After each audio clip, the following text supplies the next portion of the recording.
I should be dead and buried with my peers. Now, my peer group are people like Jimi Hendrix, Janis Joplin, Keith Moon. These are all people that I partied with. Famous, very sick rock and rollers. Dallas Taylor's face was important enough to help sell Déjà Vu. Then somebody decided it needed to disappear. His name was printed on the front cover alongside bassist Greg Reeves, directly beneath the four men whose names had become the brand. Dallas played drums across most of the album. He had already played Woodstock with them and helped turn those polished harmonies into something that could actually hit an arena. Then they fired him. And that was only the beginning. Because years later, after they had already taken the band, the money, and the spotlight away from him, Dallas needed those men again. What happened next was the part he never saw coming. And it was colder than anything he'd experienced inside the band. Laurel Canyon, 1968. 3 musicians coming out of 3 broken bands, all trying to figure out what the hell came next. David Crosby had been fired from the Byrds. Stephen Stills had watched Buffalo Springfield collapse under arguments, walkouts, and constant tension. Graham Nash walked away from the Hollies because the music no longer felt like the music he wanted to make. David and Stephen had already been writing and hanging around the same Laurel Canyon circle when Graham arrived from England. One night, the 3 of them tried singing together. The exact house is still debated. Joni Mitchell remembered it one way, Stephen remembered Mama Cass Elliott's house, because apparently nobody in Laurel Canyon thought to take meeting minutes. Wherever it happened, the result was immediate. Stephen and David sang a song, Graham added the high harmony, and the sound locked together almost instantly. David later said the group's vocal sound was born in roughly 30 seconds. 30 seconds. Most bands need 3 years and at least 1 fistfight. Atlantic Records signed them in early 1969, and Stephen took control of the debut sessions. He played the lead guitar, bass, keyboards, percussion, and much of the remaining guitar work. The others started calling him Captain Many Hands, because if an instrument was sitting unattended, Stephen was probably already reaching for it. But even Captain Many Hands needed a drummer. That was where Dallas entered the picture. He was 20 years old, had moved to Hollywood as a teenager, and had already recorded with the psychedelic band Clear Light.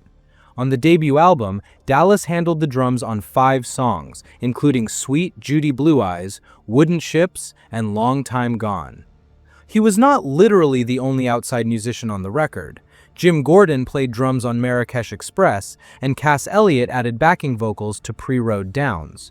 But Dallas was the primary drummer, the man Stephen trusted to hold together the tracks he could not play entirely by himself. Even Captain Many Hands eventually ran out of hands. Crosby, Stills, and Nash arrived on May 29, 1969. Sweet Judy Blue Eyes, Marrakesh Express, Wooden Ships. The album climbed to number 6, stayed on the American chart for more than 2 years, and eventually sold more than 4 million copies in the United States. But there was a problem. Stephen had stacked so many instruments onto the record that the trio needed more firepower to reproduce it live. Atlantic co-founder Ahmet Ertegun pushed the idea of adding Neil Young.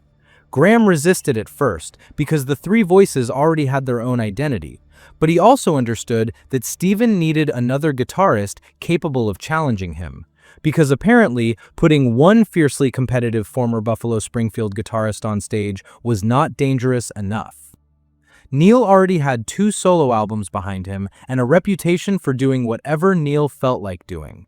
He and Stephen had spent their Buffalo Springfield years creating brilliant music while repeatedly getting under each other's skin. Putting them back together was either genius or somebody lighting a fuse and backing away. Neil joined. The music became heavier, the guitars became louder, the personalities became harder to control. I'm not gonna cop out an inch to fear. And you walked out 2 fucking days in a row, you fucking hypocrite. You pissed me off. And standing behind all 4 of them was Dallas, the 21-year-old drummer who had gone from Hollywood clubs to the center of the biggest new band in America. His face would appear on Déjà Vu. His name would receive front-cover billing. He would play Woodstock and help power the band through its fastest rise. Before 1970 was over, Dallas would be gone.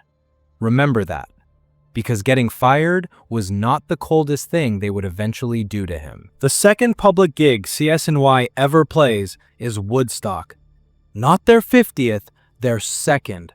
Nearly 500,000 people packed into a field in New York, and these guys have stood on stage together exactly one time before this. Most bands cut their teeth in some bar where the bartender is louder than the PA system. CSNY cut theirs in front of the whole 1960s at once. By the time they walk out around 3:30 Monday morning, the crowd has already survived The Who, Jefferson Airplane, and nearly 3 days of mud, rain, and very questionable decisions. Hendrix is still waiting to close the festival. No pressure.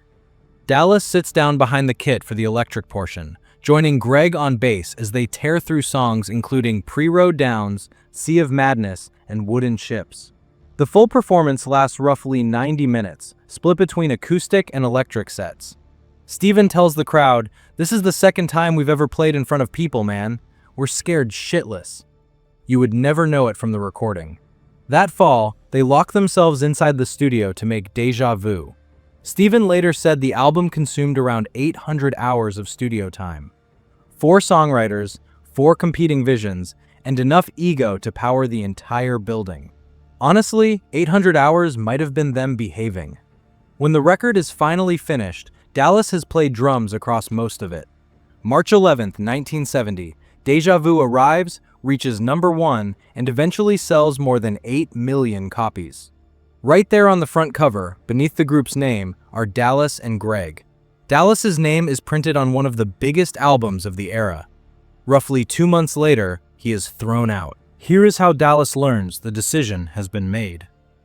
He is not part of the conversation. After the opening show of the 1970 tour in Denver, Neil reportedly gives the others an ultimatum. Either Dallas goes or Neil goes. The two had already clashed over tempos and how loosely Dallas placed the groove underneath Neil's songs. Dallas's worsening drug use was also becoming impossible to ignore. In a scene where almost everybody was using something, his habit still managed to stand out. That takes effort.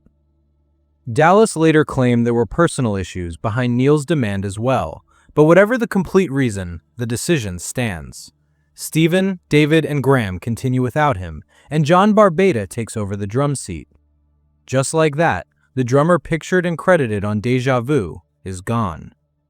But what happens next complicates the entire story. Steven keeps hiring Dallas. He uses him on his solo records, takes him on tour, and eventually brings him into Manassas. Neil says he cannot work with Dallas. Steven, the man who first trusted him behind the kit, keeps giving him work. So was Dallas no longer capable of doing the job? Or was he simply the easiest person to remove when the bigger personalities collided? Either way, the problems that followed him out of CSNY do not disappear. His drug use gets heavier, his behavior becomes harder to manage, and eventually, even Steven can no longer keep him inside the operation. Dallas loses Manassas. Then, the sessions and major tours begin disappearing with it. But losing the music was only the beginning. Because soon, Dallas would be fighting to keep something far more important than a seat behind the drums. Through the middle of the 70s, Dallas keeps finding work. He records with Steven, Van Morrison, Bill Wyman, and others, but the major stages are disappearing, and by the end of the decade, so is the career.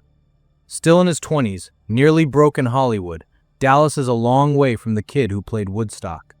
The addiction is driving now, and it nearly takes him out more than once. His own description years later was brutal. "I was more famous as a junkie than a drummer." Rough thing to become famous for, and even rougher when you know it is true. Dallas finally gets sober in 1985. He digs himself out, begins working in addiction treatment, and starts building a life that has nothing to do with album covers or sold-out arenas. Then, in November 1989, doctors tell him the damage has already been done. His liver is failing, and without a transplant, he is going to die. 15 years of abuse had finally sent the bill, and it wanted everything at once. Now, this is where you think you know where the story is going. You do not. 1990. Crosby, Stills, Nash, and Young walk into the same building on purpose. With this band, that alone qualifies as a medical breakthrough. They gather at the Santa Monica Civic Auditorium for a benefit honoring Dallas and supporting transplant and addiction programs. Don Henley performs. The Desert Rose Band performs. Then David, Stephen, Graham, and Neil take the stage together. Near the end of the night, Dallas sits behind the drums with his old bandmates for the first time in nearly 20 years. They play Wooden Ships and Teach Your Children. The event is expected to raise around $125,000. Just over 2 weeks later, Dallas receives the liver transplant. He survives. And credit where it is due, the men who had removed him from the band 20 years earlier showed up when he needed them most. For a moment, the story finally looks like it has found a decent ending. Dallas recovers and returns to counseling people trapped inside the same addiction that nearly killed him. The drummer, who once lost everything to drugs, begins helping other people keep their families, their careers, and their lives. Not a bad second act for a man the doctors had already started counting out. In 1994, Dallas publishes Prisoner of Woodstock, telling his version of the fame, the drugs, the firing, the collapse, and the long climb back. David and Graham both contribute introductory words to the book, which makes what happens next much harder to understand. After the book comes out, Dallas slowly starts fading from the picture. Literally. On the original 1969 album sleeve, his face had been added to the window on the back of the house. He was not part of the main photograph, but somebody made sure he was still there. Then Rhino releases the expanded edition in 2006, and Dallas is gone from the artwork. No explanation in the liner notes, just an empty window where the drummer used to be. Apparently, they remastered the guest list too. By then, the public version of the story had already become simple. 3 voices, sometimes Neil, and a few musicians somewhere in the background. Really was about the 3 singers and a drummer. That's why they put my picture on the back of the album. You know, if I was a sideman, they wouldn't have bothered to do that, obviously. You know, but that first Crosby, Stills and Nash record with them sitting on the couch is, you know, I'm looking out the back door. It really wasn't pursued, and Geffen and Roberts really kind of encouraged them to keep it Crosby, Stills and Nash. And you know, we talked about it, and it was decided, you know, and I agreed that, you know, I would be kind of the mystery kid, that they would be able to, you know, people would want to know who I was, and, you know, it would be a part of our mystique, you know. And except when Neil came in the band, then it became Crosby, Stills, Nash, and Young, and I was kind of pushed further in the background. But Dallas was not just somewhere in the background. He played on the debut. He played across most of Déjà Vu. He was behind the kid at Woodstock during the second public performance the 4 of them ever gave. Those were not just some early albums. Those were the albums that built the name. In April 1994, the same year his memoir was published, Dallas wrote an essay for the Los Angeles Times after Kurt Cobain's death. He said he understood what it was like to be an angry, depressed addict, then explained how applause and success could become dangerous when somebody already believed he did not deserve either one. Dallas was writing about Kurt, but he was also looking directly into his own past. Dallas died on January 18, 2015. He was 66 years old. He had survived addiction, suicide attempts, liver failure, a transplant, and years of serious health problems before complications from viral pneumonia and kidney disease finally ended the fight. The body that had beaten nearly everything finally ran out of road. His death was reported by major news outlets, but I could not find a public tribute from David, Stephen, Graham, or Neil. Maybe something was said privately. Maybe calls were made that never reached the press. But publicly, the record went silent. This is how I see it. Dallas was not pushed out of the story because he did not matter. He was pushed out because the story became cleaner without him in it. He was addicted. He became unreliable. He made mistakes that nearly killed him. All of that is true, but so is this. He was there when the sound was being built. People like the music, but they do not always like the complicated human being attached to it. So they keep the records, clean up the history, and quietly move the difficult names toward the edge of the photograph. History loves a clean lineup. Real bands rarely cooperate. Dallas did not have to be innocent to deserve his place. He did not have to become a saint after getting sober. He only had to play those drums, and he did. That is why the empty window bothers me. Not because changing a reissue cover can rewrite history, but because somebody apparently thought Dallas was small enough to remove. They could shrink the picture, leave out the name, let his death pass without a public word. But the recordings will not cooperate. Every snare hit, every fill, and every loose groove sitting underneath those harmonies is still locked inside the master tapes. Dallas was not a footnote to their beginning. He was part of the sound, and the sound remembers him, even when the people do not.